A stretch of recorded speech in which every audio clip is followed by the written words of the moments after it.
Hey, this is Steve Bloom, and you are listening to the Geekcast Radio Network.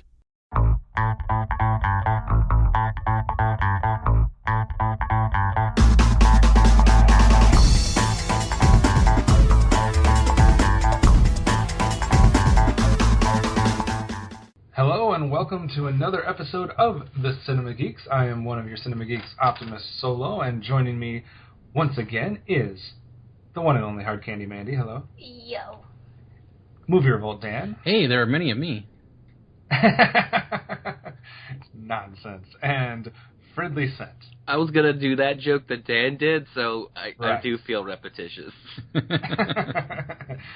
So we're all here, and today we're going to be going back to continue what we started in our episode 100 extravaganza, where we began counting down our top 100 films, favorite films of all time. So we gave you 100 through 91 in that episode, and we'll be picking up right where we left off with 90 through 81 on today's episode. Dan, anything you want to say beforehand, and or do you think should we give a rundown of your picks so far? Oh, sure, I can give a rundown of my picks so far, which this will be interesting the further and further we go along, but... we won't continue doing this forever. So yeah, for a number, I'll start with 100, makes sense. For 100, I had Speed, then Modern Times, My Dinner with Andre, Cast at 97 and 96 on the Waterfront, then King of Comedy, 94 was Broadcast News, then The Andromeda Strain at 93, Kevin's favorite movie, Under the Skin, at 92, and then rounding off at number 91 was Team America, World Police. And anything you want to say to preface today's episode before we go around the panel and get everybody else's picks and stuff like that, or anything you've been thinking of since we recorded last? I just say it's going to be, I think I have quite a mixture of movies coming up this week, and it's kind of I would say, like the beginnings of seeing some of my favorite directors, that you'll start kind of seeing who they are based upon some of the movies that are coming out, and that's all I got so far.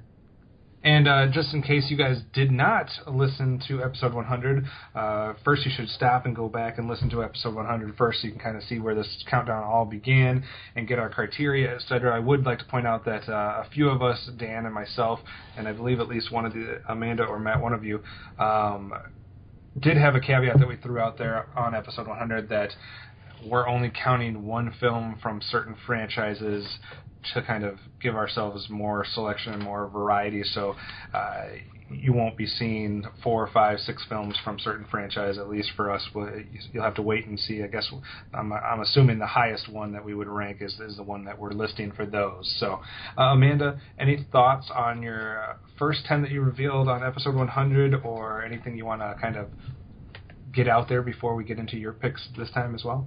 Oh man, just don't forget that this is a super nostalgic look for me back in all the movies I've seen. And it's coming from what movies have I seen the most, what did I get out of it, things that I super love. So don't judge my movies on quality that I would say from the critic standpoint, but I think they're all gems, and be prepared for a few more.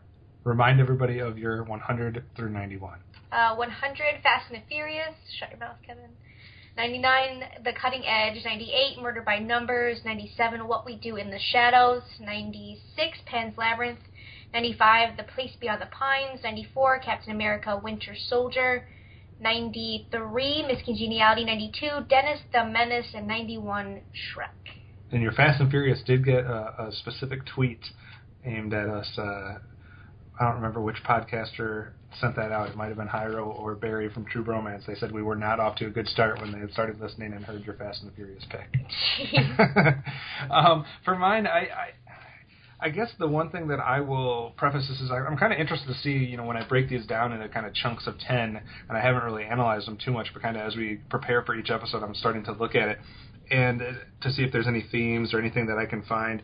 And I think for today's episode, it's going to be movies that were unique or that really had an impact on the genre that they were in or something like that. It kind of weirdly turns out where I have a handful of those coming up in this set of 10. So I'd be interested to get into some of those. My 100 through 91 was Swing Kids, What's Eating Gilbert Grape, What We Do in the Shadows, Good Morning Vietnam, Dazed and Confused, Big, Spotlight, Rise of the Planet of the Apes, All the President's Men, and Moon. Now, Matt, you had a theme for your first set of 10. Are you doing something similar with this set, or what's the plan for your 90 through 81? No, I'm not going to do anything like that. That would, I think it would take away the spirit of it being a massive list of 100 movies. And if I never do this again in my life, I need to have it at least done once. That said, as probably the person with the worst memory of anyone I've ever met, my approach to the list was literally just word vomit every movie I could think that I've seen and can say anything about. And I mean that, like, if there was a movie, I don't care how culturally relevant it is, how amazing it is, how great the storyline is, if I can't say anything to it, if I don't remember it, say I watched it when I was 8 and haven't seen it since, it's not on my list.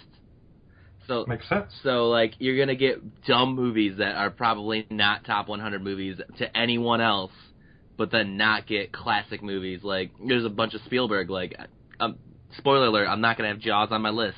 I don't remember it. I think that's a fair way to go about it. I mean, it's hard to comment on films that you don't remember much, and I had a few like that too that missed my top 100 just because I felt like I needed to rewatch it in order for them to kind of gain that spot. So I kind of have like a little side list going as I was creating this list of films that I definitely need to rewatch to see if they would deserve a spot. But I had to leave some off too because I just couldn't remember them well enough. The older films or some of the classics, the ones that are going to make my list are the ones that really stuck with me and I can speak to. So I don't think that's a bad idea there. So remind everybody what your 100 through 91 was and what your theme was for that set of 10. All right.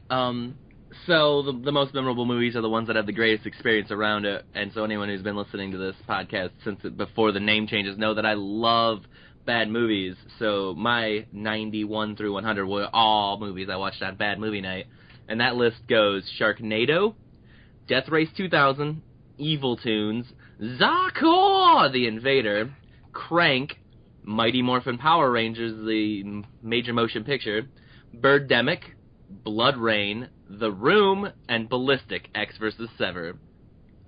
Nice. Well, Matt, why don't you lead us off today? Where are you going as we start today's set of 10 with your number 90? All right. So I've been playing Dungeons & Dragons since I was, 12 or 13. And before that, I played other RPGs without even knowing that that's what they were, that was a thing. So, intense traditional gaming has been a thing that I've always enjoyed for almost all my life. And so it only seems logical that I would have on my list somewhere Jumanji. Nice.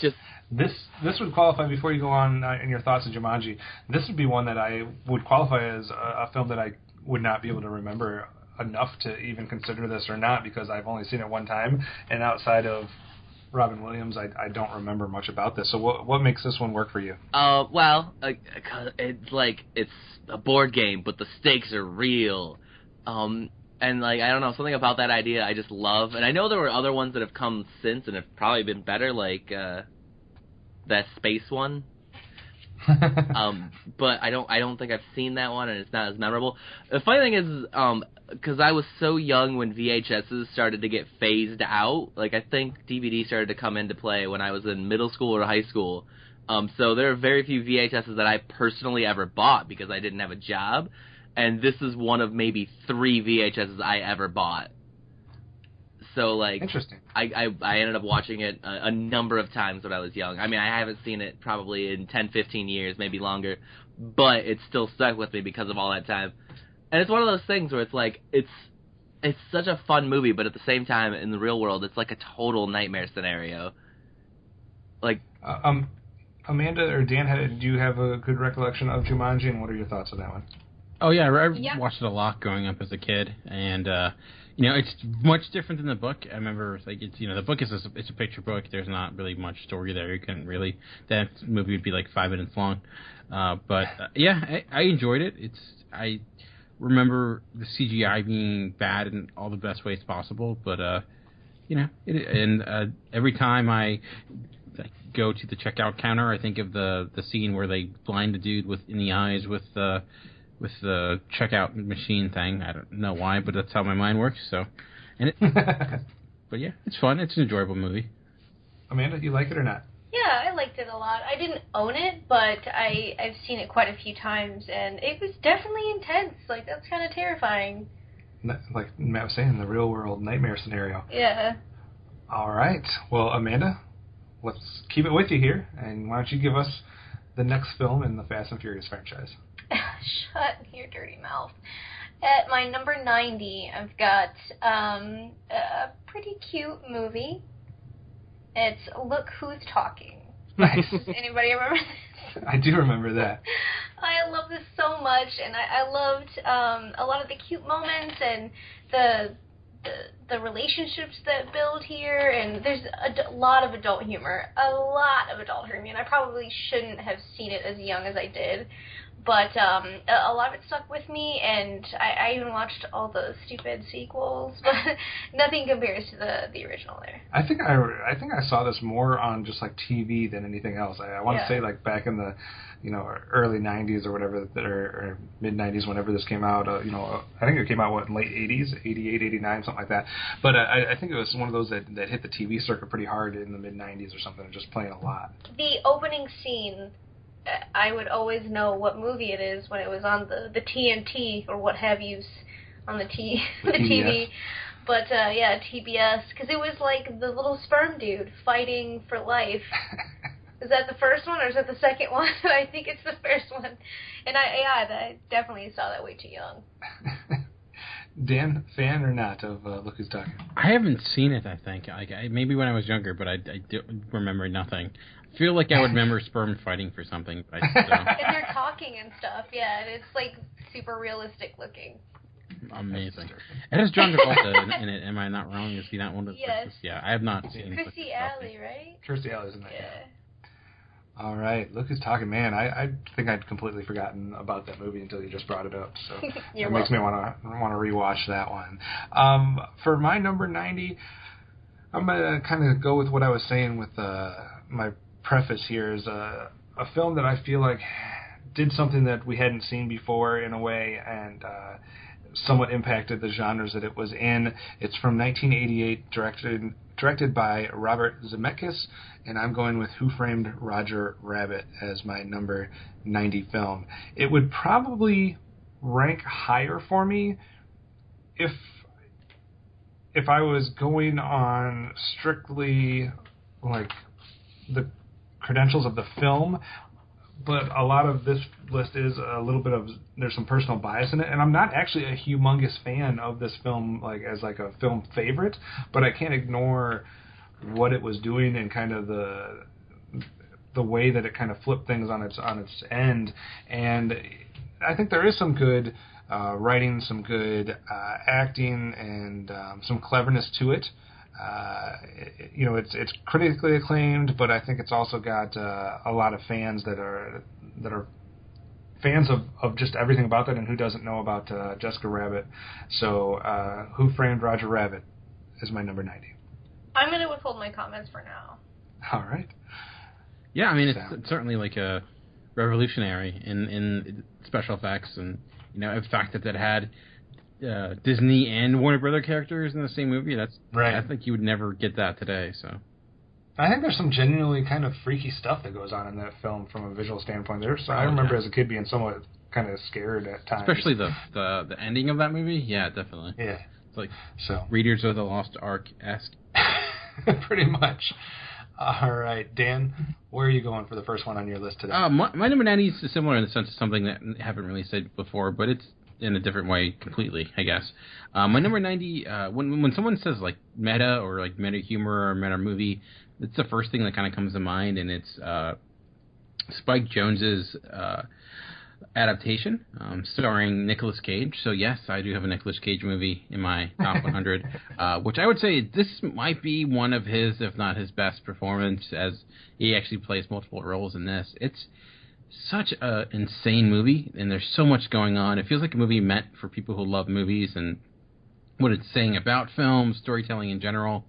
It's like almost a fantasy in a way, but it's just, I don't know, it's really smart, it's really well told, And I think it made me appreciate movies on an entirely different level than I did before. Re-examine storytelling and how it's done, and some of the cliches and how they're used. So I don't know. It's been again. I talked about how there be directors that I really enjoying in their style, and let's just say this is probably not the last time we'll talk about Spike Jonze when we finish all our top 100. So, what year did that one come out, Dan? 2002. I think that must have been very close to the time where I was getting into movies like hardcore, because I would have been in college at that point, and I think that's when I was, before I got involved with websites and, podcasting and that type of stuff, myself and a couple of my cousins and stuff like that, we had like an email chain that would go back and forth on movies, and every time somebody watched one, they'd send an email out and people would respond, et cetera, et cetera. And I was starting to pay attention to films, and I remember this being one of the most anticipated films I had that year, and I still have not seen it. I remember seeing I don't know if it was a trailer or a write-up or something, and being like, I have to see this movie, and I never did. I don't know if it was in theaters around me or not, but and I've just somehow missed it. I've never remembered to seek it out and watch it, and I like Spike Jonze, so this has got to get to near the top of my queue here, because I got to see this soon. For sure. I mean, it was the movie after he did, Being John Malkovich, which is another movie I enjoyed. That's not on my top 100, but I don't know. There's something like him and Charlie Kaufman, who he should get a lot of credit to, because he's the one who wrote the script, and it's not what it would be without that script. It's that script I can imagine has to be like pages upon pages, but it's definitely check it out. I think you'll enjoy it. Nice. I will. All right. Matt, back to you then for your number 89. All right. I feel like I want to preface every other movie with this is going to be a very contentious one on my list. I don't know if anyone cares. But the next one is a movie I've only watched recently, like in the last year, that did not do well critically or financially, but has a lot of the elements that I like, and that's the movie John Carter. I have not seen it. Okay. Based on... That was Taylor Kirsch or whatever? Oh, I don't know. Taylor Kitsch, I think, right? Yeah. The guy he was Gambit, and he was in the Battleship movie, too. Yeah. Yeah. Gambit and what? The Wolverine origin movie? Yes. Oh, yeah. Hopefully that doesn't change your mind about the movie. So. I didn't see that movie, so I can't. Don't. I don't know if you could pay me. And I watch bad movies for fun. Anyway, this is not about negativity. This is about how we have cool movies on our list. And this movie is really cool. Like, a guy at work was just, really hammering home, dude, I love this movie. Like, everyone hated it. You got to give it a try. And he had been there, I don't know, maybe 6 months, and loaned me his Blu-ray, which I thought was pretty, I don't know, like a thing that's a nice thing to do, I guess. Like, here, I'm going to trust the dude with my Blu-ray. So I went home and watched it immediately, even though I rarely watch movies because I'm bad at life. And I don't know, I love high fantasy. I love sci-fi. It's got elements of both. It's not just a sweeping space opera, but still has Star Wars-y elements to it. And that really draws me in. And it's based on a classic pulp novel series, which always gets me excited, even if they're not all good. So I loved it. I mean, it's not without a few of its flaws, but I don't think it was worth panning. Although I guess the reason it didn't make a lot of money was just because it costs so much. Right. Which kills a lot of movies. Amanda, have you seen this one? I've seen pieces of it, but I think I fell asleep. I put it on really late. But it's definitely had some cool elements, seeing the trailers and stuff. I have not seen this one. I know this is one of the only films my sister has actually walked out of. I don't remember the reason being, but Dan, you said you have seen it? Yeah, I did see it. Actually, it's one of the first movies I reviewed for Geekcast Radio back in the day. Nice. Yeah, I like it. I don't think I like it as much as Matt, but I felt like it's a movie that's definitely made for... it's almost true earnest for the audience of today, in a way.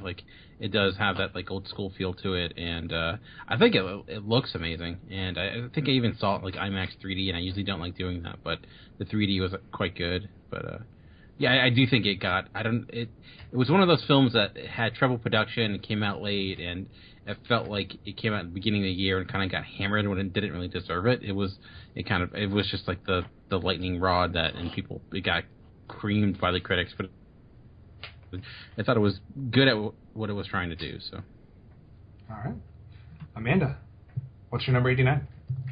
89. I don't know if you guys are gonna like this pick or not, but it's my boy Howard the Duck. Oh no. Oh, some really awful. I should have made a list of films that I would never expect to come up in this whole venture, because I think you guys have hit like 5 of them already. I don't know what the big deal was. I had a lot of fun with Howard the Duck. Raunchy, but it had a little bit of heart. It was cute. It had some quirkiness in it. Some really nasty, hideous, scary monsters. But I'm sad that there wasn't a sequel, and I really wanted another reboot of Howard the Duck. So were you super excited at the cameo last year? Yeah, and it just, or whatever year that was. It just got my hopes up for no reason or whatever. But I love that. Yeah, I thought he looked pretty cute too. Dan, is she out of her mind? I love Howard the Duck comic that's out right now. The movie, not so much. So, the guy who loaned me John Carter actually says he caught Howard the Duck on TV, like it was about to start, and so he watched it. And I can't remember whether he said he really liked it or really hated it, but he had an opinion. He had a little mini duck condom in his wallet. Like he was legit. He was a real dude. It was a little too over the top, I guess, for me, or too. What? I don't know. Didn't work for me. I loved it. Hey, that's why it's your list. All right, for my number 89, I'm going to something, again, maybe, if I'm trying to pick the best movie, I could fill some holes and shoot it down a little bit, but I think for what it did, it deserves a spot here, and visually, it's amazing, and I don't know if a graphic novel has ever or could ever be represented in film form better than what Sin City did in 2005 by Frank Miller. So I found a way to squeeze Sin City in here at the last minute. But, I think there are some flaws, and obviously the sequel has kind of got shredded a little bit by critics and stuff like that. But from a visual standpoint, what the things that they did and the way, kind of the stylistic stuff that they were able to pull off was incredible to me. And I didn't see this film in 2005. I don't think I saw it until a couple of years ago. So it was all kind of brand new. I wasn't really sure what the deal was with Sin City, but I was impressed when I saw it. So it makes my number 89. I've always been super impressed by the look of Sin City and what it was able to pull off, and it was a real thrill ride too. I think that the stories wove together really nicely, and the sequel being what it was, cool. But I mean, I think it's super iconic, and you see that on TV. You see one little scene of it, and you can probably pick out what movie it is. It's the lowest one that's made my list so far as the fan score on Rotten Tomatoes. They only gave it a 78. But I don't know. There's something about it that I think is unique enough to make my list. Yeah, I love Sin City when it first came out. I don't know I've not watched it in quite some time, but I felt like it definitely showed that comic book movies could be more than just superheroes. So, right. Yeah. And I think the sequel probably would have done better if it didn't take like 10 years to come out. So. Yeah, I think that kind of hurt it a little bit. Dan, what do you got next? Well, keeping my trend going of directors we'll probably see more from, I'm going to a director that we actually did an entire retrospective of already, and that's Quentin Tarantino.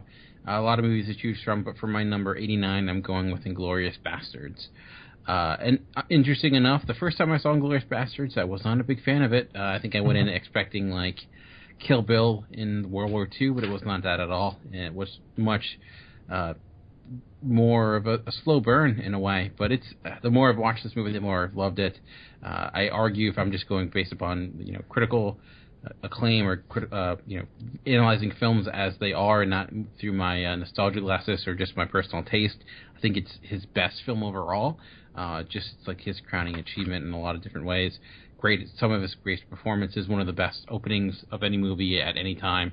But yeah, Inglourious Basterds. Again, we talked about it, Kevin and I, at length, so I'm not going to say more. You can go back to that episode and hear our thoughts there. So. I'm just going to say that, like you just said, that we argued that may be his best film, and it's coming in at 89 on your list. That's just a sign of the quality of your list compared to ours, I think. Well, I will say yes, quality-wise, but you'll see more from Quentin Tarantino on my list for sure. So. Okay. All right, Matt, back to you for your number 88. All right. My number 88 is just like a real good feel-good movie. I saw it in theaters twice, I think, which is really rare because I don't think I had a job then. And that is School of Rock with Jack Black. I actually like that film quite a bit. Some people just absolutely hate Jack Black, and I am not one of them. I mean, some of his movies are whatever, but I enjoyed School of Rock. I thought that was a feel-good, fun movie, and I thought he was in his element. Yeah, he's extra Jack Blacky in it, sure, because he's barely playing a character.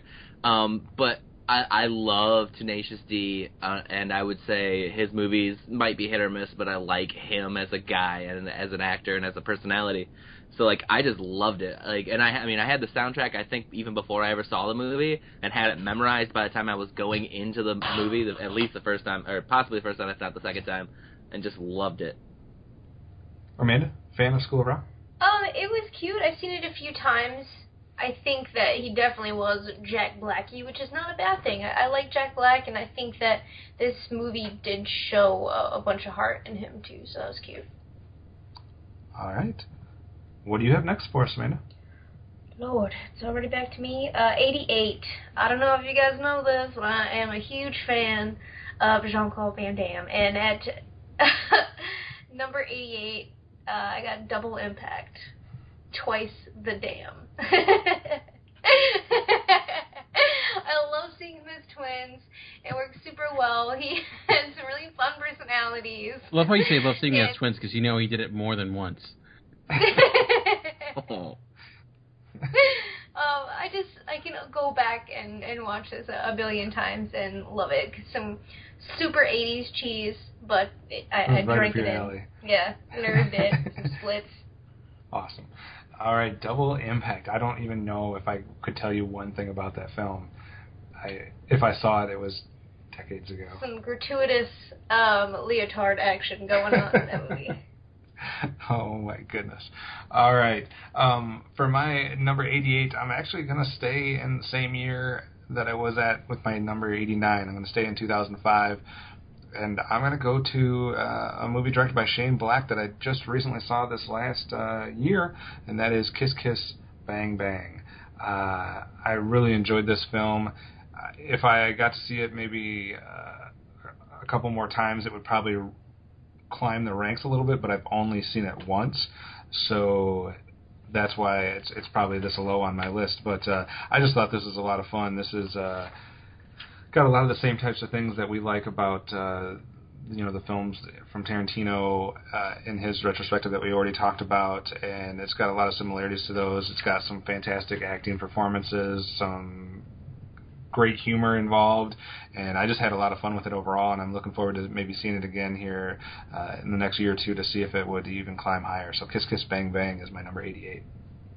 That actually almost made my top 100. It was I was debating between that and Speed, but I have not seen that. And I've only seen it a couple times, so I went with Speed. But yeah, I love that movie. It's very good. It's a lot of fun. It says, I know Tarantino kind of had a little bit of hand in it, but it's as close to that feel from his actual films that you can get that I've seen so far. Yeah, it has all the nice little Shane Black touches that I'm a huge fan of. Very nice. Right.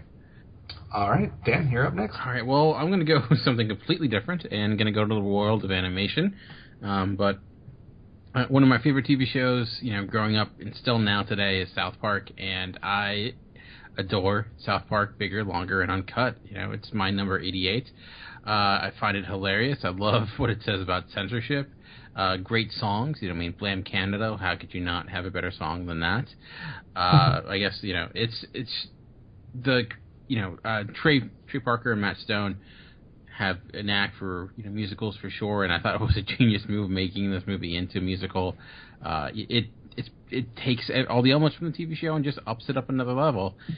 So that's TV shows into movies tend not to do very well, but I think it bucked that trend, and I would love to see them try another attempt at a film, but for now it's not. It's just that. I mean, is it a glorified episode? Maybe, but still, hey, it's a good glorified episode. So.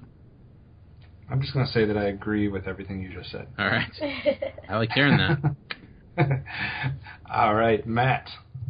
Turning the corner to number 87 now. All right. So this is one movie that I can't remember I can't remember the specific storyline of it. Like, I could probably give a good enough synopsis that if someone hasn't seen it, I could be like, this is what it's about. But for some reason, it's one of the movies that really stuck with me from my childhood, and that is War Games. I just watched that for the first time the other day. Oh, wow. I would have thought you'd have seen that for forever. The 80s are a weird time for me. I've missed a lot of the great 80s movies of that time. What'd you have? Who's in War Games? Oh. No, Matthew Broderick, and that's really the only really notable star. Okay. Yeah. I'm trying to remember I think I've seen that, but it's been so long ago that I can't remember much about it. I don't think I have this one on DVD, so I can't even offer to bring it. There's a number of classic 80s movies that I've made sure to get on DVD that will come up later, but I don't think this is one of them. It is streaming on Amazon Prime, at least it was. Okay. So, yeah. I have to refresh my memory on that one.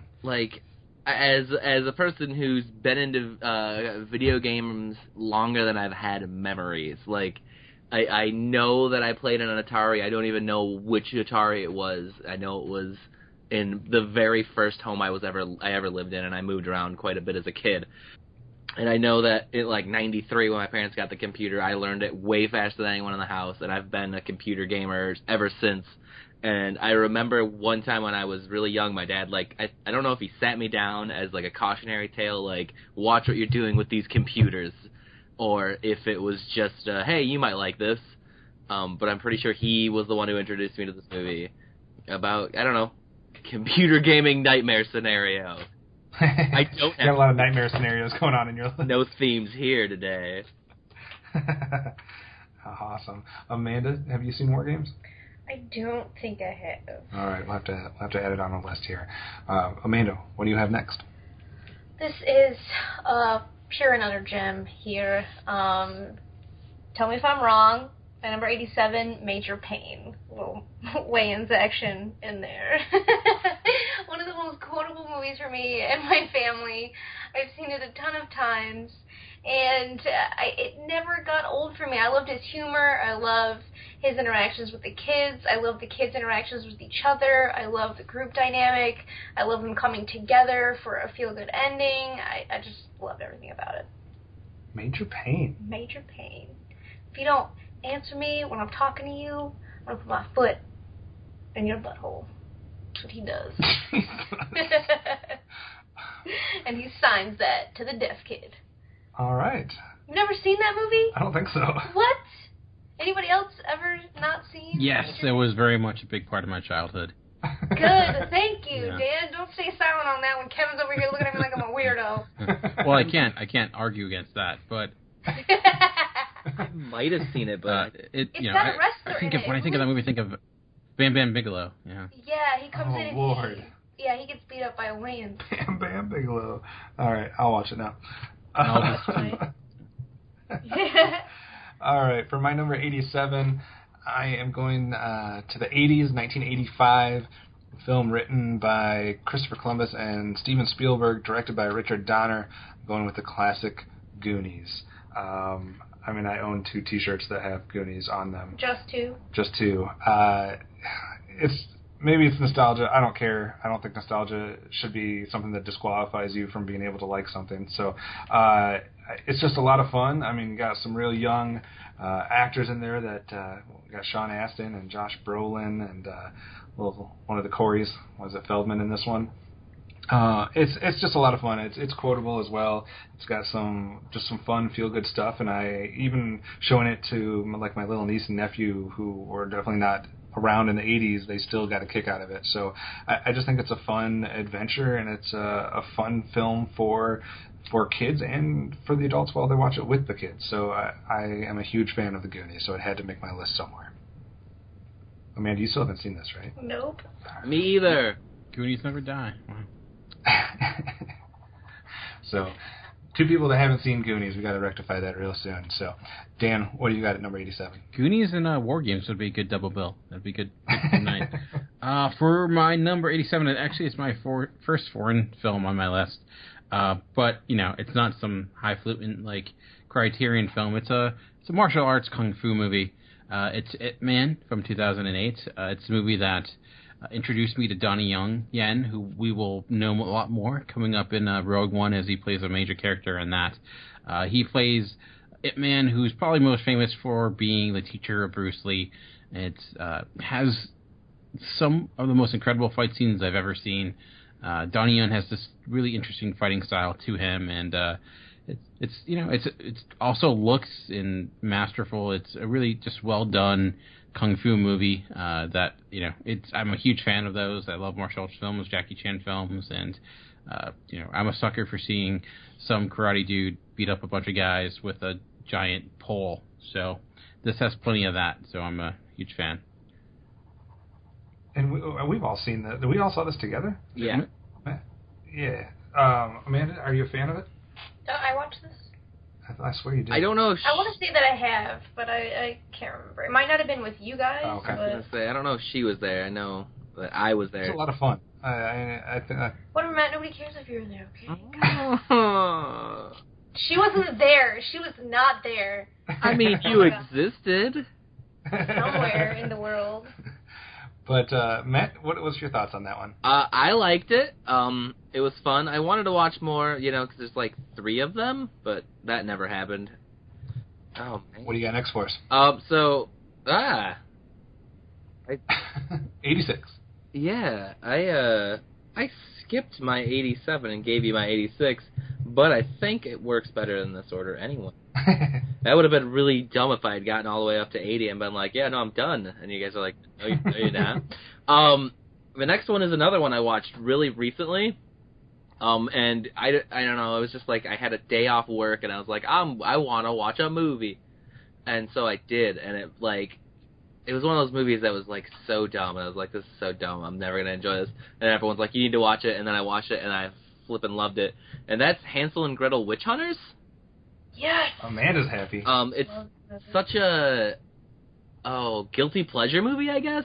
It's like, what a dumb premise. It's like we took this little fable and turned it into a like almost sci-fi fantasy action movie that's just like super fighty and shooty, and it's so much fun.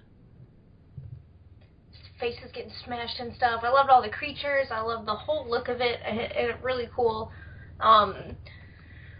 Like color scheme and stuff. Like the reds are really bold, and I liked the characters. I liked their dynamics. I liked their relationships. I think that it had like the right amount of comedy in it. It was good. Yeah, like I'm just gonna let her talk about my movies from now on. She was a big fan of that one, and it's what was the sequel that we saw? The Last Witch Hunter? No, that wasn't it. What was the film that was just like almost identical to it? We saw like the next year. The Seventh Son. Oh yeah, The Seventh Son. Yeah, it's almost the same movie. Like this, yeah, with the witches and stuff, it's the same. Amanda, what do you have next at number 86? 86. Fun Times Here, Pineapple Express. Love it. When it came out, I watched it a ton of times. It was the perfect brand of humor for me at that time. I loved all the characters. Red is amazing. I couldn't get enough of the previews. It's so quotable. So many memorable moments. Just, and the relationship between Seth Rogen and James Franco is just, like angel dust in a bottle. It's amazing. I'm sorry, what was that? You heard me. All right, I haven't seen it, so I can't comment on Pineapple Express. Well, it's lovely. It's lovely. It's quite the commentary. Quite the treat. Dan, have you seen Pineapple Express? Yeah, it's been a long time. I remember I enjoyed it. I remember James Franco gives a really good performance in that, but it's a pretty solid action comedy for what I can remember. It's been a while. I saw it like when it first came out years ago, and I've not caught up with it since. Number 86 for me, I'm going a little bit farther back on the timeline here, back to the 70s for, I believe, my first second pick from the 70s. I also had All the President's Men in last episode. Going to 1971 for, and maybe this is just because I had to see it so many times in school, but I'm going to Willy Wonka and the Chocolate Factory. I guess it's following along the same lines as The Goonies here for me. It's just a feel-good film that all ages can see, but I think there was some clever writing and dialogue in here. There's some a great performance, obviously, by Gene Wilder, and it's got an interesting blend, I think, of humor, drama, cheesiness / just fun and adventure type stuff. So I don't know. I mean, who doesn't want to get a golden ticket when they open their chocolate bar? So I enjoy this one. The Oompa Loompa song. There's so many memorable songs for me that just get stuck in my head, and I sing randomly, and nobody knows what I'm talking about. So I'm a big fan of Willy Wonka and the Chocolate Factory. I think it's a gem from the 70s as far as a family film. Family film that gets extremely kind of crazy at the end, but yeah. There are some trippy moments, for sure. And but man, just the stereotypical kids that they have, and how much you want them to just kind of get their just desserts. Muffins. Yeah, but I'm a big fan of Willy Wonka. I much more of the original one, I guess, than the Johnny Depp version. Dan, what do you have at number 86? 86, I'm going to go back to my theme of classic and notable directors and going to one of the most well-regarded directors of all time with Stanley Kubrick, and going with his World War I epic Paths of Glory, starring the iconic Kirk Douglas. Usually for people who dislike Stanley Kubrick for some of his films, this is one of the first ones I tend to give them, because I'm like, hey, you can do World War I drama and military drama just as good as anything, and it's, for me, maybe the best World War I movie ever made. Still, I think holds up pretty well. The battle sequences are pretty incredible, considering it's a movie that is 60, 70 years old, and Kirk Douglas is one of his best performances, which is saying a lot. He, I think, hated Stanley Kubrick, but I think he probably got something out of him that no one else did. So it's an iconic film for sure. It has some great ideas regarding that of duty and what that means, and but it's, if you've not seen the Stanley Kubrick film, I think it's a good one to start with, because it kind of eases you in before you get something like 2001 or something like that. But I'm a huge fan of war films, and this is one of the best. I'll have to check that one out sometime. That is a blind spot for me. But I do love war films, so I'd be interested to see how that one goes. Matt, what do you have next? I don't want to tell you a number because you're all going crazy orders. So yeah, it's it's funny. I did some highlighting in my Excel spreadsheet to make it easier to follow, and somehow just suck. I think the problem is that I put a lot of symbols in front of war games, because it's like, I don't remember this one well enough. If I need to bump it for something else, I can. And then, so that just made it my eye draw to it. The next one is another Jack Black movie, which it was unintentional. I think if I had been looking, I might have moved that out of these 10 just to make it not look like I'm a Jack Black guy. But I am, and this is Tenacious D, The Pick of Destiny. Silence. It's another one of those movies where I got the soundtrack before I saw the movie, had it memorized going in. Was a little upset because I cut one of the songs off of the CD from the movie. I guess it's in the deleted scenes if you get the DVD, but I don't have that. I don't know, great experience. I was in college at the time, and I met one of my closest friends of all time at that movie, which is a weird thing to say because it feels like I've known him for forever. I just love it, all the way from, Bigfoot being Jack Black's dad. I've not seen it. I think I am ignorant when it comes to all things Tenacious D, which I'm not proud of saying. But I like the music, but I have not seen the movie. Oh my gosh, the music should be its own traveling karaoke thing. It's so much fun to sing along with, and the scenes in this movie, there's really outrageous, awesome scenes. I think there's a cameo who plays the devil is amazing. Both parts to it, actually. And Dio is in it for a second. Meatloaf, and it's just it's a fun ride. It's definitely one of those turn your brain off and just have fun with this awesome nonsense that's happening and just rock your brains out at the same time. A lot of you guys are bonding over your films here. We just know what's good, okay? I mean, I know I do. Oh, come on, man. Come on. I don't know why I haven't seen this film, because I do like Tenacious D, and the music and whatnot, but I'm not as knowledgeable as you guys are on it, and probably because I missed the film. So, so I'll have to rectify that. All right, Amanda, 85. I'm not even ready for this one, guys. 85. You're not ready for it? We're not ready for any of your picks. So. Oh, shut up. This movie ripped my freaking heart out and stomped on it and then wanted to put it back on my chest so I would feel the pain. It's P.S. I Love You. I watched this movie. I bought it on a whim, watched it, and I was like, I don't know if I can ever watch this movie again, but it's so amazing that I might have to put myself through that one more time.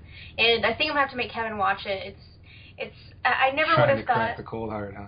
I don't know if you will or not, but it was just such a great love story, like this huge thing that he did, and it's such a journey, and you feel every little thing along the way. So it's definitely worth a watch. For those that don't know, you're not someone that goes for romantic I am a cold-hearted bitch, okay? And this movie melted it in a heartbeat.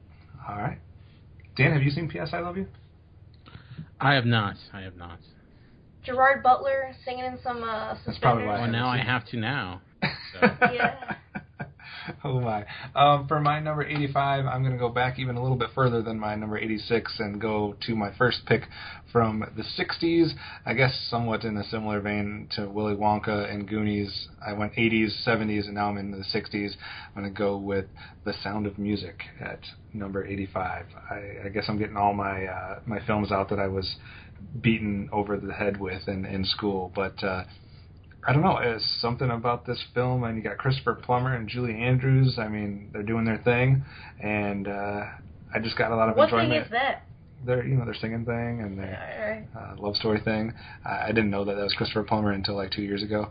But anyway, I just enjoyed Sound of Music. I think it's a fun family film again. I don't know if anybody would really like it these days. I don't know how well it holds up because I haven't seen it recently.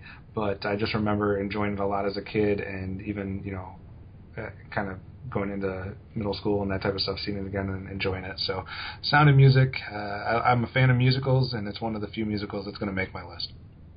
Dan? Yeah, I mean, it's all-time classic, definitely. I mean, it's one of those movies I was forced to watch as a kid, so I don't know if I'm just like, some reason, it just, that sticks with me, so it's hard for me just to appreciate it for what it is, but... It's kind of along the same lines for me as, like, The Parent Trap and some of those, the original one, and some of those other ones that you just kind of seem like you were forced to watch, but this one, for some reason, Who the hell forced you to watch Parent Trap? Pollyanna, Parent Trap, all those films from back in the day, and also anything that Shirley Temple was in. I got forced to watch all of it. I love Shirley Temple, so watch out on that one. But this one just kind of separated itself, I guess, a little bit for me. So. All right. All right. So for my number 85, I gonna go way back to the silent film era, and I'm gonna go with Fritz Lang's iconic and legendary science fiction epic Metropolis. Again, I'm a huge fan of silent films, and this one is just incredible in just what they were able to do for the time. It's just the use of miniatures to the robotics to the film techniques. It's kind of almost a sad story when you realize that like there are parts of this film that will probably never be seen again because they've been destroyed. But I mean, for a film that's probably nearly 100 years old or 90 years old, still holds up pretty well. And I think science fiction as a genre, especially in film, owes a lot to this movie. And it gets into a lot of the ideas of artificial intelligence, which is a theme that we still see in abundance today, and it's still one of the best examples of it. So it's my number 85. I've never heard anything bad about this film, and it's always been super high on my queue, and I still need to... It should have been on my list of shame, probably, but I want to check this one off because like I said, heard tons of good stuff about it. I'm a big fan of sci-fi stuff, so I'd like to see some of the earlier films, and this is probably the godfather of it. So, all right. Matt, 84. What I put down for my 84 is The Iron Giant. Nice. I think you just watched this recently, Kevin? I just watched it within the last month, I would say. After our List of Shame episode came out, that was the first one I knocked off. I think I watched it at probably the perfect age. It stuck with me. The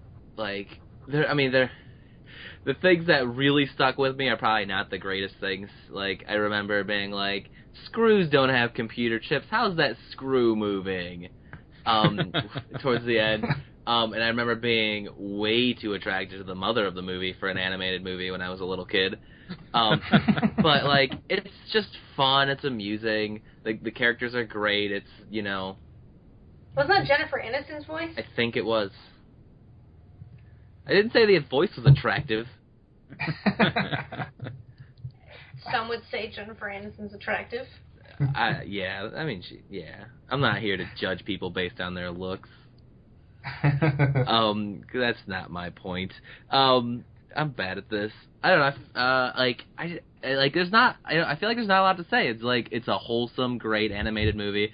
It's like a good animated movie that's not put out by Disney, which feels really rare nowadays. Dan, do you remember where this placed when we did our top 100 animated films of all time? It was really high. I want to see it was in the top 10. Yeah. It was at least top 10, top 15. So yeah, a lot of people had this ranked very high, and I, of course, hadn't seen it at that point. I've seen it now, and I kind of understand why people had it ranked the way they did. I think I'm missing a little piece of what everybody else has because I didn't see it, in the first 3 decades of my life. But I can definitely see why people enjoyed it, and it is a solid animated film, like Matt was saying, a non-Disney animated film that rates very high. So, Amanda, what are your thoughts on Iron Giant? I really liked it. I don't remember a ton of it from when I was little. I had to do some rewatches. Before this previous watch, I found out that Vin Diesel was that voice, and I had to go back and rewatch it after that because I had no knowledge of who Vin Diesel was when I saw this as a kid. So it was cool going back and seeing that after knowing that was his voice. And I think Harry Connick Jr.'s in it too. I really like him. I think that's a really great voice cast and some really cute, heartfelt moments too. And definitely hurts the heartstrings at the end. It was interesting watching that, and then at the same time going through the Miyazaki films, because there was a lot of connections you could make between a couple of those. So, Amanda, what do you have at your number 84? Oh, I think we've talked about this pretty recently, so I won't have much to say on it. But 84, a movie that definitely made me realize how much I love the horror genre and love seeing people die in crazy ways, and that's Final Destination. That's the most weird setup I think I've ever heard. I will say the Final Destination, as a film and as a thing, has been tarnished unduly by all of the crazy nonsense that came out afterwards. I think as it was, just by itself, was a clever and a fun film. It was such an eerie concept that really I hadn't seen anything like that before, and the feeling of dread that follows you throughout the movie and the knowing that it's coming, it really did it for me. And like seeing these awful ways and these accidents and how these people were dying and how it wasn't really, it was fate, but was it kind of thing. It opened my eyes to the genre a lot and definitely cemented in me like a need to see more of this unknown.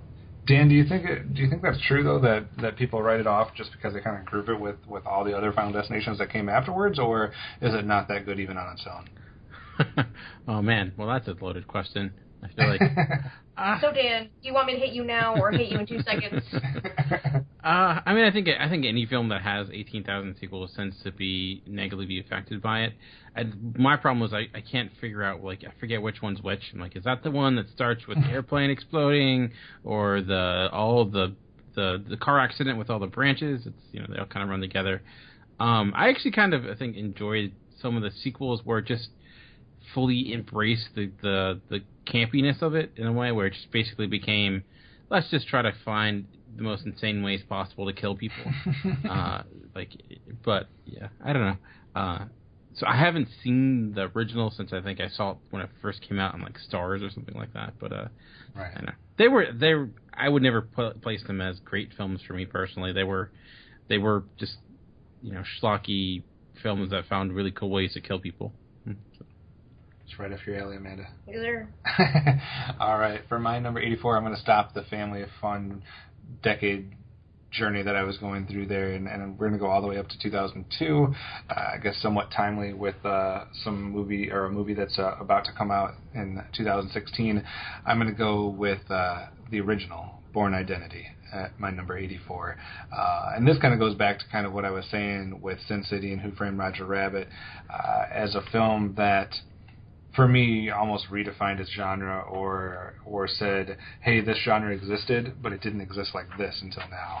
And they just did some incredible stuff with that film and with some of the sequels. And like I said, I'm not going to include any of the other films in the Bourne franchise. This will be my only inclusion. But I think as a franchise, one movie notwithstanding, that they did a lot of cool things.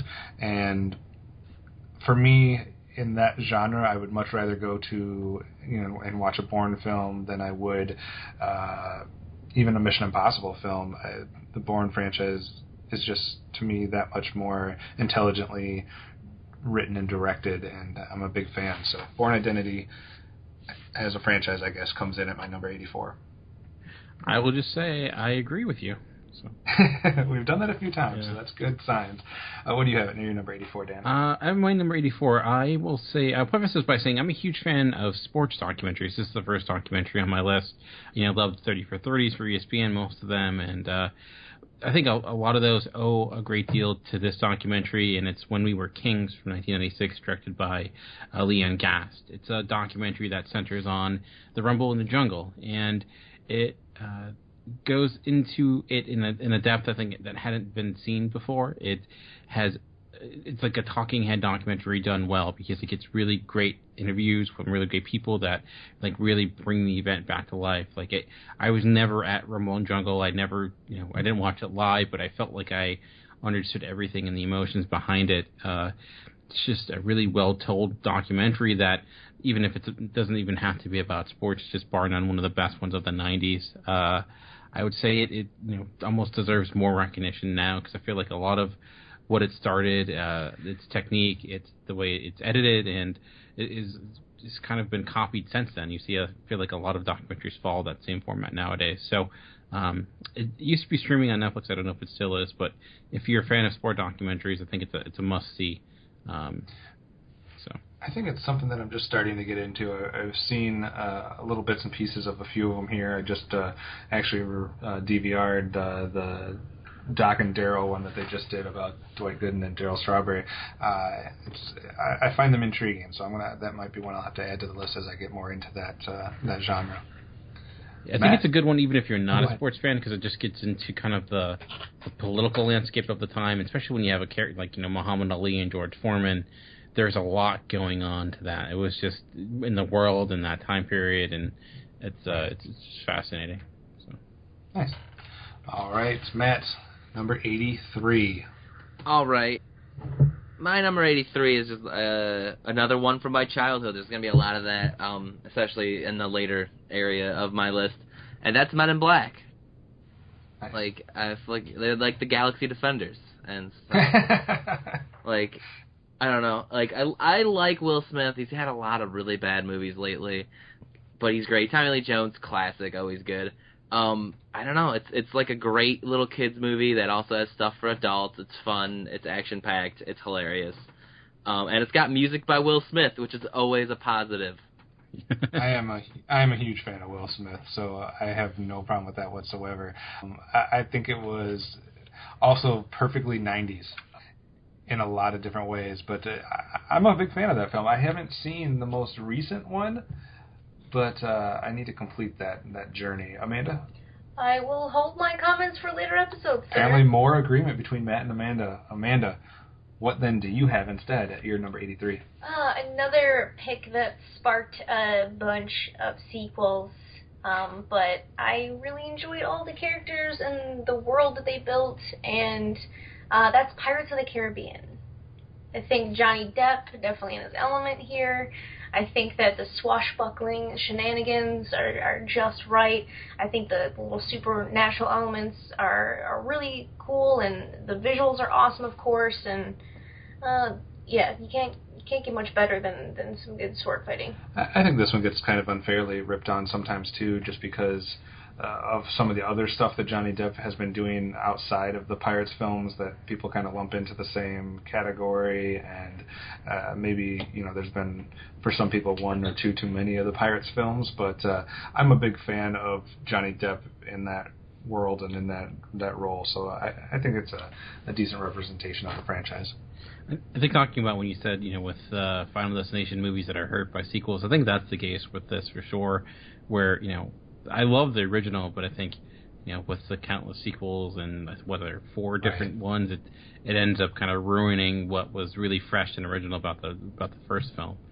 So. Yeah, I can definitely see that. I mean, as much as you are drawn into the world and want to see more of it, it gets to the point where they just don't have enough of those awesome ideas to put into it. Yeah, it gets to the point where it just feels like they're retreading the same waters that they've already been in. No pun intended. But, all right, so Pirates of the Caribbean for you at number 83. I'm going to go to another franchise pick, I guess, for my number 83. And, similar like what I was talking about, what Sin City did for graphic novels and what Bourne Identity does for the kind of like the spy thriller, CIA, covert agent type genre, I think this film does for superhero films. And it's hard to say who owes what to this film, but it definitely broke the mold for a lot of people. I guess it started with Batman Begins, but my number 83 is Dark Knight from 2008 from Christopher Nolan. I just think this trilogy just did a lot of good for superhero films and kind of showed what was possible, and that it didn't always have to be cheesy like we got with a lot of the classic, Superman, Batman stuff from yesteryear, and not that you always have to go dark. We don't need, jail cell stuff going on, but I don't know. A lot of people kind of harp on the third one a little bit, but I had to find somewhere to represent the franchise here, and I think Dark Knight is the one that most people kind of look to as the shining beacon of that trilogy. So that's why I have it here. I don't have a lot of superhero films on my list at all, but I had to find room for the Dark Knight trilogy, and it's coming in at number 83. I will say this will probably be not the last time you hear about this movie. So. All right. I don't plan to mention it. What are you talking about? Well, somebody else might. Yeah. Oh. That even if it's a completely different movie, he can't say anything that has the word Batman or Superman in it. I got some Batman on here. All right, Dan, we're back to you already. What is your number 83? So I'm continuing my trend, again, talking about legendary directors. I started with Kubrick, or had Kubrick last time. I'm going to go with Steven Spielberg this time, and I'm going to go with Close Encounters of the Third Kind. For me, this might have John Williams' best score, which I know is saying a lot, but it's, I think, the most essential to any film that he scored. A lot of the movie was the Spielberg actually had Williams do the score first and then kind of modeled his movie after it, or at least the pacing-wise. So I think you really feel it. It feels so essential to what's going on, especially in the climax. And it's such a odd little movie. Like, I couldn't imagine a movie today ending the way this one does, or starring a guy who just legitimately leaves his family as the key being your hero of the movie. But it's it was of the time, and I think Spielberg was somewhat young when he made this, but amazing special effects that still hold up today. And it's just, I don't know, there's a wonderment to it. It's Spielberg being Spielberg. There's horror elements of horror. There's special effects using amazingly well. It's a spectacle in all the best ways. So. That's another blind spot for me. It's interesting that you say that about the soundtrack. I've always heard people say that same thing, but for Jaws, that was the one that the soundtrack meant the most to the movie. So I'm interested to watch this one now and kind of keep an ear open for the soundtrack as we go through. I also need to rewatch Jaws, so maybe I need to do a whole Spielberg journey. Yeah, a few years ago I went through and reviewed all of his movies, and it was a good time. I think it made me appreciate Close Encounters more so than I did before. So awesome, Matt. Only 2 picks left for today. What is your number 82? Wait, 2 picks. Uh-oh. I don't think I highlighted my list right. Numbers. I wasn't a numbers major. My number 82, another one straight from the 90s in my childhood, The Lion King. Nice. I haven't seen a lot of Disney movies, but I think almost every one I've seen is going to make the list. We know you haven't seen a lot of Disney films, as we talked about on your list of shame. They're great. This is also one of the 2 or 3 VHSs I personally bought. I remember having it in its weird, like, plump case that Disney movies always had. Yeah, man. It's interesting because it's like one of my memories about it actually is talking to one of my oldest friends who I don't really talk to anymore, and him being like, "Weren't those hyenas and Scar so cool?" And me being like, "I think they're really evil." And now it's like he really liked that Nazi song, and that's really weird. Like, I don't know, man. Like, I fucking love that movie. It's great. I will hold my thoughts on Lion King for a later episode, but I agree that it is great.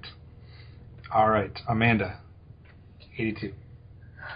Okay, so I am not above putting Christmas movies on my list here, just so you guys know, and this is the first, I think. Die Hard? No. It's not Die Hard. It is The Santa Claus. That's the Christmas film you're putting on? That's one of the Christmas films. Oh my god. I absolutely love The Santa Claus. Okay, this is probably another one that's been ruined by the sequel, so shut up. Or by Tim Allen, one of the 2. But I liked him, the Toolman, okay? And don't hate him on this because this is such an iconic role for him. I loved all of the Christmas magic that's in here. The humor is great. The family elements are awesome. It's got stuff in there that, made you look at how family dynamics had changed. And I think that it always comes back to, like the good feelings of Christmas and stuff too, which is definitely essential. And I loved it. I think the visuals too were awesome. Him getting fat was amazing. I loved all the elves, so it's just a good time. I can't wait to see what other Christmas films make your list ahead of this one. I'm gonna punch you in the teeth.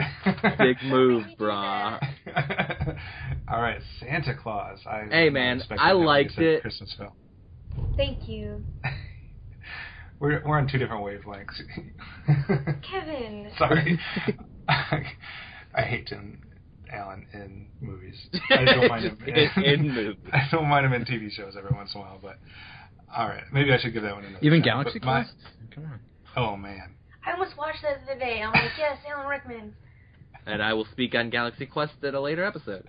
All right, for my number 82, I'm going to go to a genre that I am usually very hard to please within this genre, even though I love what it's based on so much.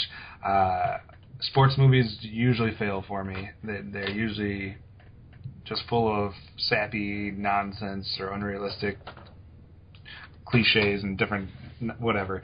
But a few of them have worked for me over the years, and this is one of the ones that has worked the most for me. That's 1988, and that is Bull Durham.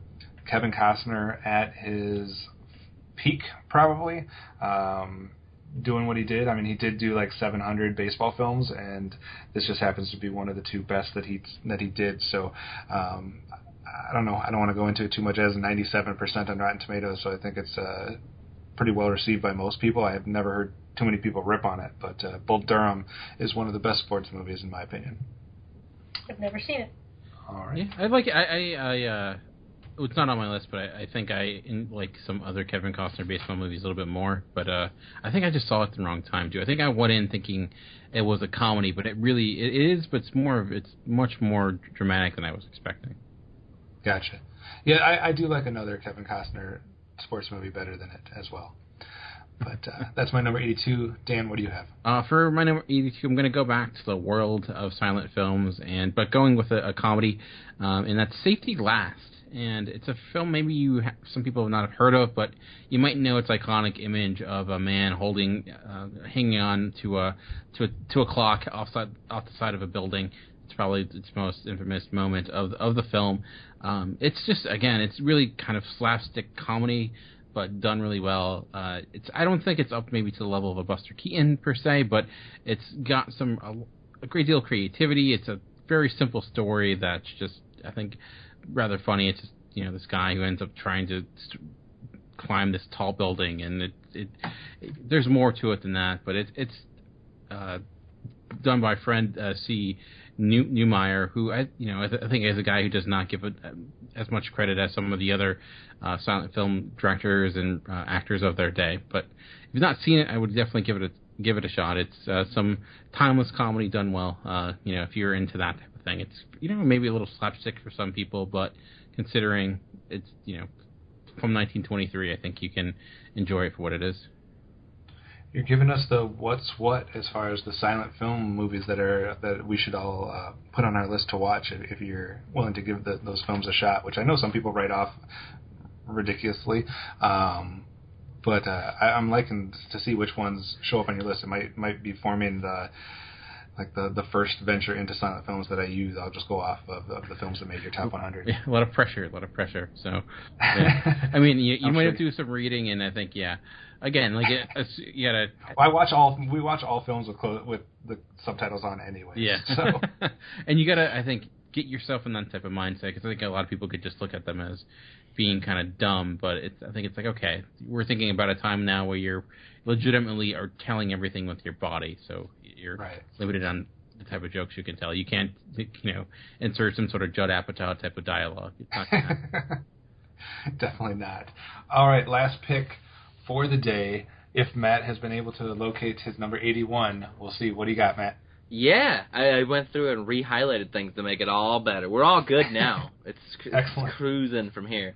My 81 is a movie that is, I don't know, it's like, I don't even know how to describe the way it impacted me as a child, which I guess has been, if any theme here, is how this affected me as a kid.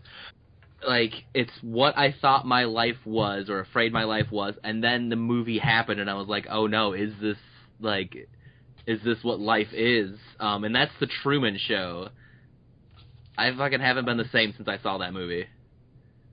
I like that. I like The Truman Show a lot, but it's one that I needed. It's kind of what we talked about at the beginning. It's one that I have to watch again before it would be kind of eligible to be making my top 100, because I don't remember enough about it outside of the fact that I know I liked it. Like, I'm not certain that everyone in my life isn't a paid actor hanging out with me only because of some elaborate scheme by a producer, and I've always thought something like that since, I don't know, a child. And it kind of freaks me out that this movie exists and that no one talks about it all the time, because, like, seriously. I love The Truman Show, too. It's super fun and makes you think. I think it's got a lot of rewatchability, too, and I think that it's definitely creepy to think about if you're being watched. I don't like all these traffic cams. I'm like, I'm being watched right now. I think we need to start a Batman versus Superman conversation so you two can stop agreeing on something. I'm just kidding. But yeah, Dan, what's your thoughts on The Truman Show? 3 people giving it a thumbs up so far. Oh, definitely. It is, it's quite good. I think it's arguably maybe Jim Carrey's best movie. Maybe it's definitely his best performance, I would say. But it's I remember it came out at the same time as like NTV. Much better than NTV, but it's I do remember a lot, and it's such a smart film. Ed O'Neill's great in it too. It's just not Ed O'Neill. Ed Harris. Oh, there's nothing. Gonna say I don't remember him being. Threw us all for a loop there. Yeah. He was great. Amanda, you only have time for one more pick today. What's it going to be? It looks like I messed up my numbering too much, so don't feel so bad. It's only because I was looking at the wrong column. So my number 81 pick is a 1990 choice, and is The Witches. All right, it's got Angelica Houston. it's a bunch of other people that you never will hear of again. But this movie scared the shit out of me when I was little. It's PG, but definitely freaky for little kids. This is a young boy stumbles onto a witch convention and must stop them, even after he's been turned into a mouse. This is live action. It's one of the movies from my childhood that I always sought after. It wasn't something that it was readily available to me, so when I was able to watch it, I was super excited. The witches look amazing. Their whole like backstory and their little lore is really awesome, and it's a super fun tale. Kevin. I've never seen it. I'm looking at pictures of these, I assume, witches, and they are freaky looking. Yeah, but they don't look like that all the time. Like, they do a lot of stuff to look normal, and that's what they look like underneath what they got going on. All right. I've never seen it, so I can't comment. It looks freaky. I'm going to finna buy it. It's got Mr. Bean in it. It does have Mr. Bean in it.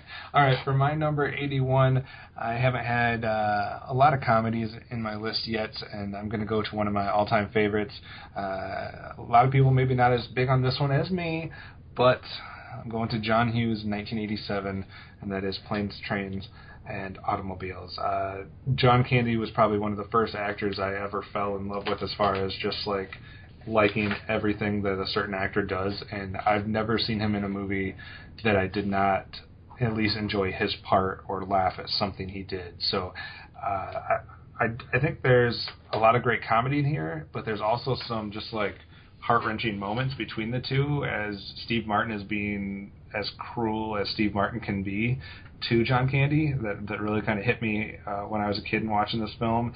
But it's just something that I know some people don't think it holds up, but I've never watched it and not had a good time with it. So Planes, Trains, and Automobiles, there's a lot of 80s comedies that I could kind of put in that same vein, but for me, this is the one that kind of stands above the other ones. I just watched that for the first time because that was on my list of shame, and I think it holds up pretty well. Not everything, but I think it. When you have comedy giants like John Candy and Steve Martin, you kind of have some comedy I think that will last forever, and it reminds me of. It's like you don't really see this very often when you have like R-rated comedies that don't really harp on the fact that they're R-rated. Like they kind of use it when they need to, and I think that's something like that we're definitely missing from today. Yeah, I could definitely use somebody to try to venture back into that type of path for today's comedies, because it seems like traditional comedies or the ones that are billed as comedies have not been working for me over the last 4 to 5 years. Dan, what are you ending the show today with? For my number 81, I think I talked about this last time we did this list, and I love movies about news, like for some reason that center on that.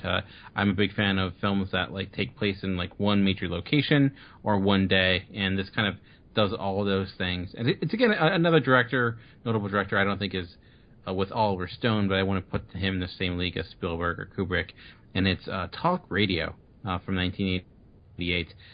It's basically this centers on this kind of shock rock DJ and like his overall like unbearable personality, or say overpowering personality, and kind of just a day in his life really in his show. And I was just really impressed with the direction of Oliver Stone in this, where his constant movement of the character like really makes it just it's intense the entire time, and all you're really working with is this guy just talking with people, but there's some darkness underneath, and there's this like person who keeps calling in giving threats, and you're like, okay, what's going on here? Is there more to this than meets the eye? No, it's not Transformers, but I don't know. I know I don't think it's overall well regarded, but it ended up just really working for me. Maybe I'm a fan of like talk or doing podcasts and stuff like that, so maybe that works. It feels very the character kind of fills in the same realm of Howard Stern, but up to another level. He just seems to like attack his audience, and I don't know, it's intriguing, and I think it's considering it's a high concept film, I think it does a lot, and I don't know, it just really worked for me. And I just ended up throwing it on one day when it was on Netflix. Didn't expect much, and it's become one of my favorite films. Who's the star of this? Eric Bogosian, B-O-G-O. Okay. He's not a huge star. He's been in a lot of stuff. He's kind of your average character actor. I think he's been on Law and Order or something like that. Yeah, he was in Law and Order. He was in played Trinity. He's mostly a TV actor, but he's been in the business a long time, and his performance is phenomenal. It's what makes the movie. And after watching it, I'm like, why isn't he a bigger star? I'm intrigued by this one because I love talk radio. I mean, most of my talk radio, I guess, is more sports talk radio. But as a fan of podcasts too, I'd be interested to kind of see. Yeah, he's basically an unbearable figure in this, but I think that's kind of what makes it intriguing. He's just like, says the worst in things you would imagine. Maybe not considering today's audience, but considering it's a 1988 podcast that was not podcast, that'd be weird. Talk show that. Of that time, it's kind of insane the things he would say and do. But so everything that they tell me not to do on the radio, this guy's probably doing. Probably, yeah. Well, maybe you'll find something. Maybe we'll both find this intriguing. All right, so that does it for our list today in this segment of our 90 through 81. Matt, why don't you just recap your 10 picks today so people can kind of get a feel for this chunk of your list? All right. So my 10 for today: Jumanji, John Carter, School of Rock, War Games, Hansel and Gretel Witch Hunters, Tenacious D, The Pick of Destiny, The Iron Giant, Men in Black, Lion King, and The Truman Show. Excellent. Amanda? Oh, I gotta flop my paper. Way to be prepared. 90, I've got Look Who's Talking, moving on up, Howard the Duck, Double Impact, Major Payne, Pineapple Express, P.S. I Love You, Final Destination, Pirates of the Caribbean, The Santa Claus, and 81 being The Witches. All right, my 10 were Who Framed Roger Rabbit, Sin City, Kiss Kiss Bang Bang, The Goonies, Willy Wonka and the Chocolate Factory, The Sound of Music, Bourne Identity, Dark Knight, Bull Durham, and Planes, Trains, and Automobiles. Dan? All right, for me, number 90, Adaptation, Inglourious Bastards, South Park, Bigger, Longer, and Uncut. At 87, Ip Man. Then Paths of Glory at 85, Metropolis. Then When We Were Kings. At 83, I had Close Encounters of the Third Kind. And then Safety Last, and last at 81, I had Talk Radio. All right, and I know some of you have been asking if there will be a written form of our list somewhere that you can peruse to kind of get which ones you missed or didn't write down, so you don't have to rewind, fast forward, etc. through the podcast.